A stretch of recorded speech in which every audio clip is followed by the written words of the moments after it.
titre de ma thèse d'ailleurs, c'est la maintenance prévisionnelle des batteries au lithium dans les véhicules électriques.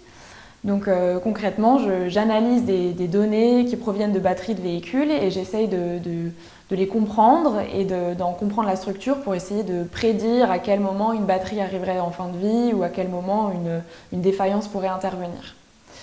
Donc pour rendre ce sujet intelligible et compréhensible au plus grand nombre, à tous, j'ai d'abord présenté le contexte de mes travaux et aussi le fait que les véhicules électriques, c'est une solution qui paraît durable et qui paraît propre du début à la fin, mais en fait il y a toujours des problèmes avec les batteries qui sont des composants un peu particuliers, qui coûtent cher à la production, qui nécessitent des matériaux rares, donc en fait c'est un composant qui est crucial dans le fonctionnement des véhicules électriques et qu'il est très important de comprendre et de perfectionner. Le thème de ma thèse, c'est la physique nucléaire et en particulier participer au développement des réacteurs de 4e génération. Et comment je l'ai rendu accessible? J'ai fait le pari peut-être risqué de faire un poème en alexandrin où je raconte une histoire, l'histoire de l'énergie nucléaire, une mère qui s'occupe de ses enfants, les atomes responsables de la fission et de la production d'énergie dans un réacteur.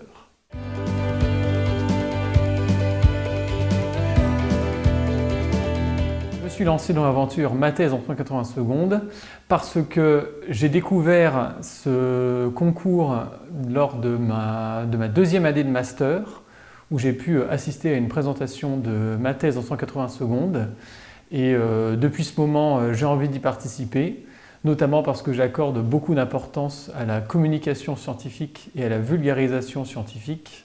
Puisque je viens d'un milieu pas très scientifique, se faire comprendre des autres, je trouve que c'est très important.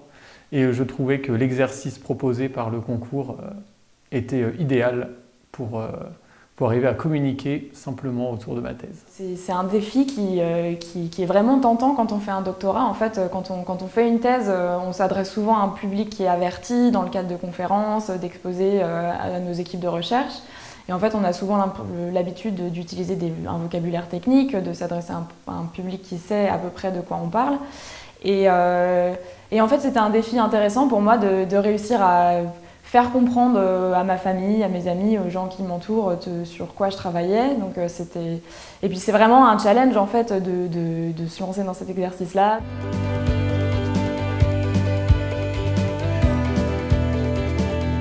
Les difficultés de l'exercice sont de rendre compréhensible un sujet complexe qui met en œuvre beaucoup de notions de physique et généralement la physique c'est pas trop une science très attractive, très séduisante et je dirais que c'est vraiment d'adapter le vocabulaire pour le rendre le plus accessible possible. Je pense qu'il y a deux difficultés, c'est d'arriver à vraiment se détacher du travail technique qu'on fait, de très précis, d'arriver à avoir un regard global et objectif sur son travail, et puis après de réussir à le décrire en des termes simples.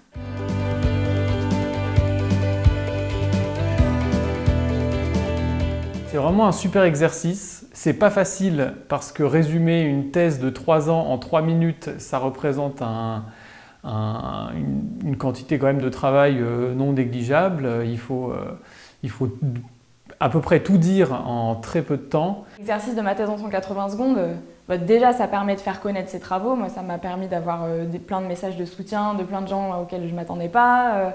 Donc ça permet de faire connaître ses travaux, c'est un très bon exercice un très bon exercice oral et puis c'est aussi super marrant parce qu'on rencontre des gens, on a des formations qui... en fait ça permet vraiment de sortir de son quotidien de chercheur, pardon. C'est vraiment une super expérience.